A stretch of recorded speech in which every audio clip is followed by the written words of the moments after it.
जय शिव शंकर। प्यारे शिव भक्तों, आज भोले बाबा का प्रिय और पवित्र दिन शिवरात्रि है। आज के दिन भोले बाबा को उनकी सादगी का बखान पसंद है। इसलिए आज के दिन शिव महिम स्तोत्र का जप करना बहुत ही महत्वपूर्ण होता है।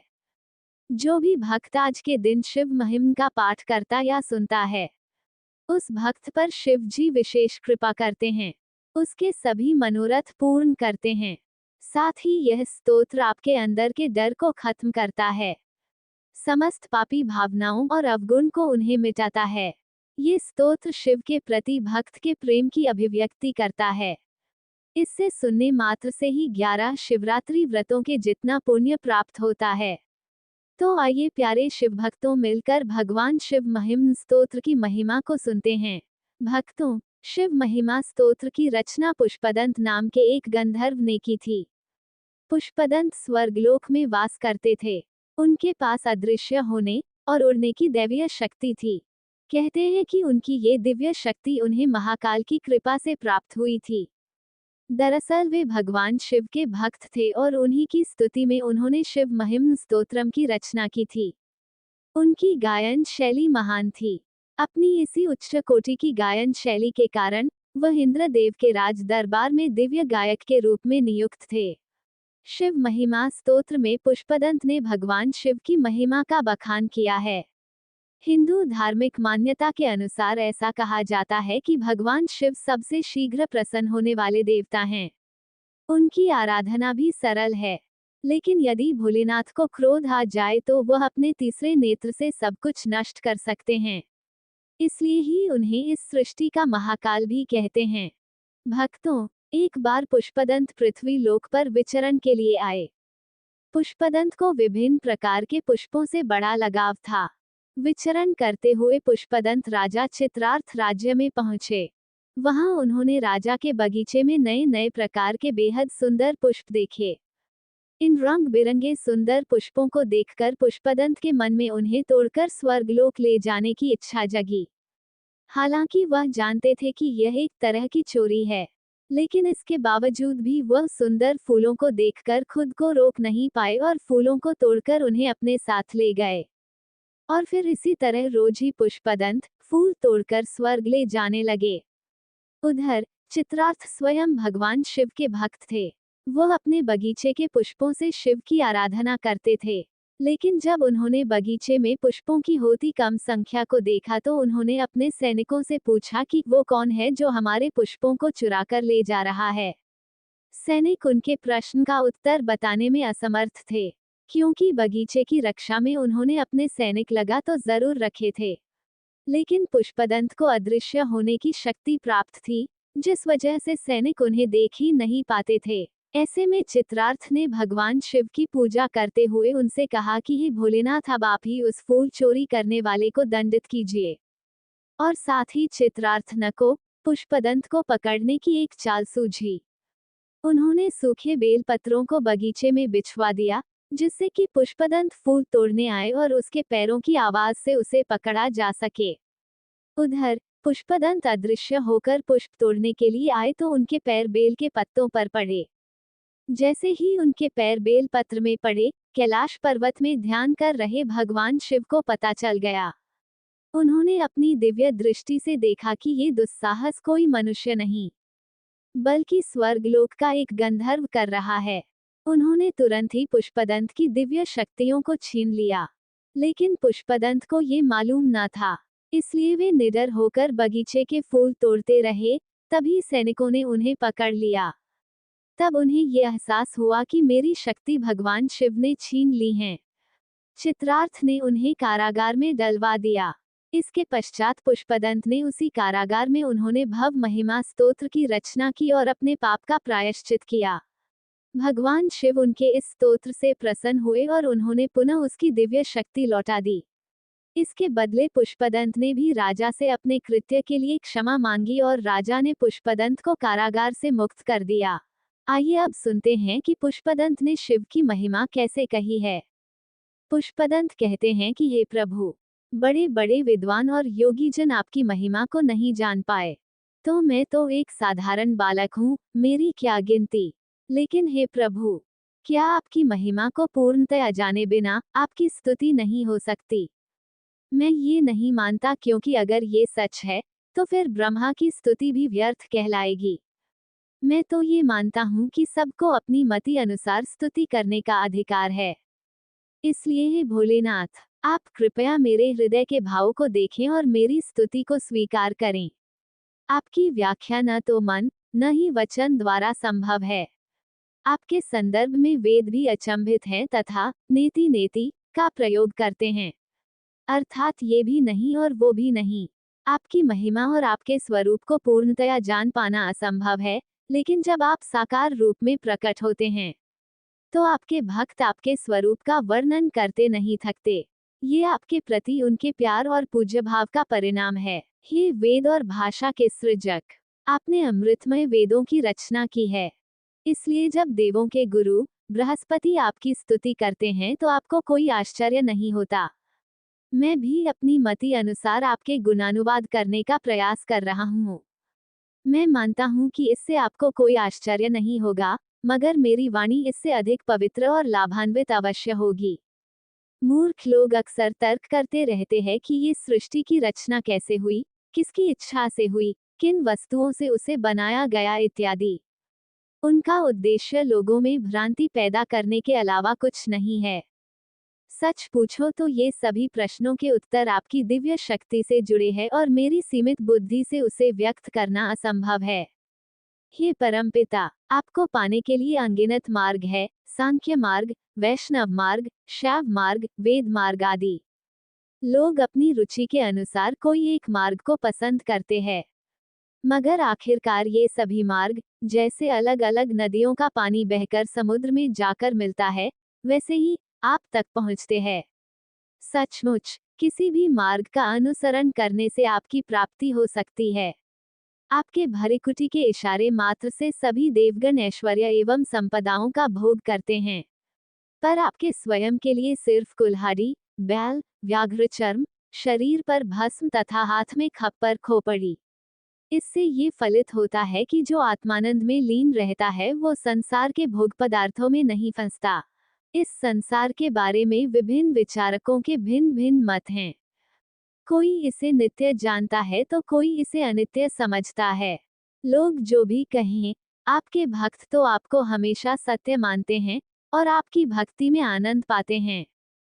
मैं भी उनका समर्थन करता हूँ, चाहे किसी को मेरा ये कहना धृष्टता लगे, मुझे उसकी परवाह नहीं। जब ब्रह्मा और विष्णु के बीच विवाद हुआ कि दोनों में से कौन महान है, तब आपने उनकी परीक्षा करने के लिए अग्निस्तंभ का रूप लिया। ब्रह्मा और विष्णु दोनों ने स्तंभ को अलग अलग छोर से नापने की कोशिश की, मगर वो सफल न हो सके। आखिरकार अपनी हार मानकर उन्होंने आपकी स्तुति की, जिससे प्रसन्न होकर आपने अपना मूल रूप प्रकट किया। सचमुच, अगर कोई सच्चे दिल से आपकी स्तुति करे और आप प्रकट न हो, ऐसा कभी हो सकता है भला? आपके परम भक्त रावण ने पद्म की जगह अपने 9 मस्तक भी आपकी पूजा में समर्पित कर दिए। जब वो अपना 10वां मस्तक काटकर अर्पण करने जा रहा था, तब आपने प्रकट होकर उसको वरदान दिया। इस वरदान की वजह से ही उसकी भुजाओं में अटूट बल प्रकट हुआ और वो तीनों लोक में शत्रुओं पर विजय पाने में समर्थ रहा। ये सब आपकी दृढ़ भक्ति का नतीजा है। आपकी परम भक्ति से रावण अतुलित बल का स्वामी बन बैठा, मगर इससे उसने क्या करना चाहा? आपकी पूजा के लिए हर रोज कैलाश जाने का श्रम बचाने के लिए कैलाश को उठाकर लंका में गाड़ देना चाहा।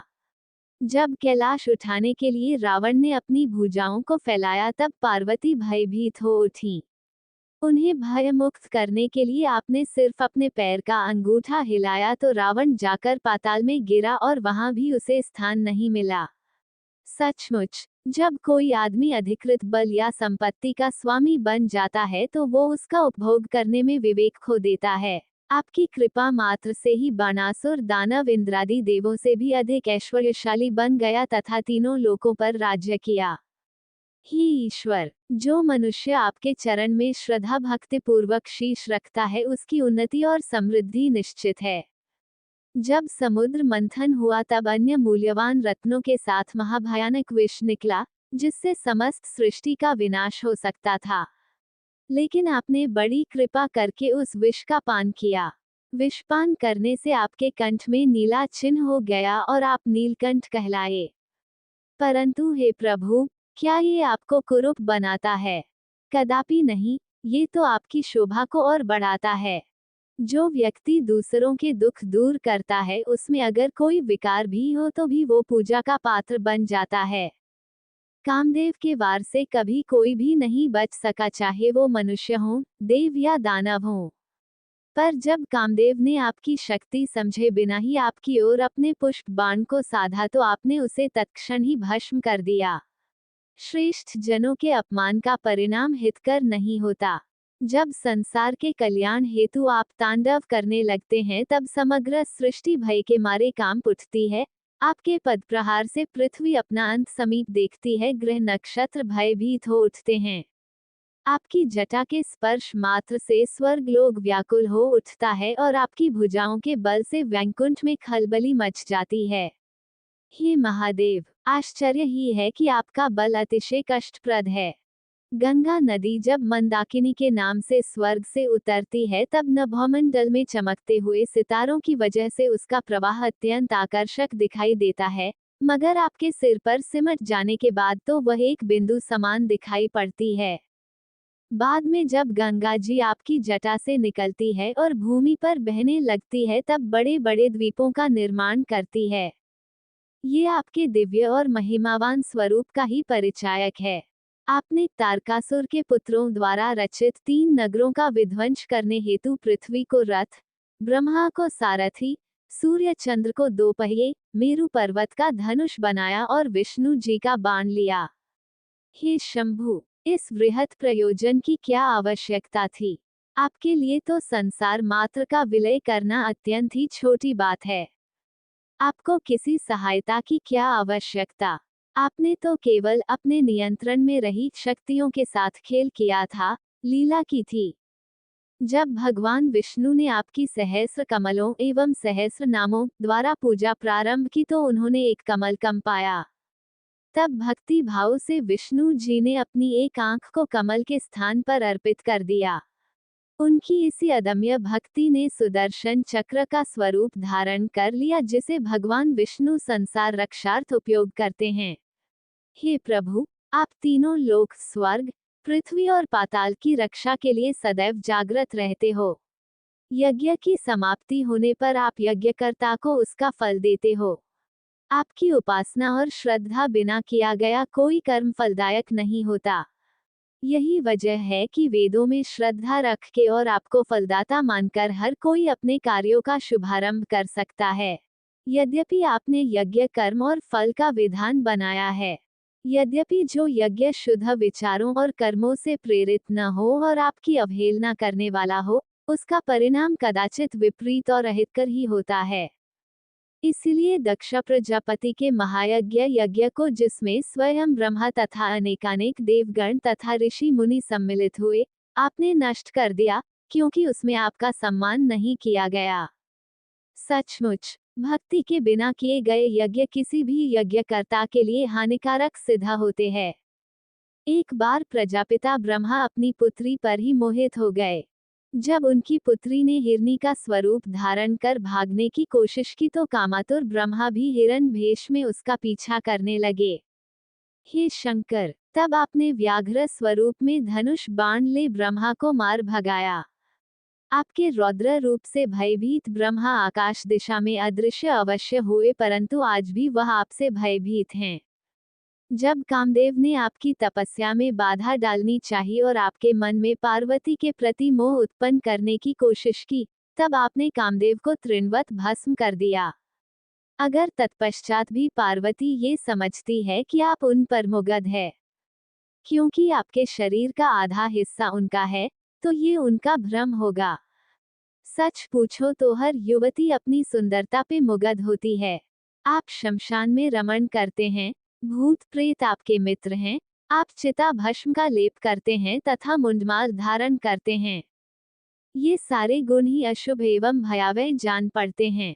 तब भी हे शमशान निवासी, उन भक्तों जो आपका स्मरण करते हैं, आप सदैव शुभ और मंगल करते हैं।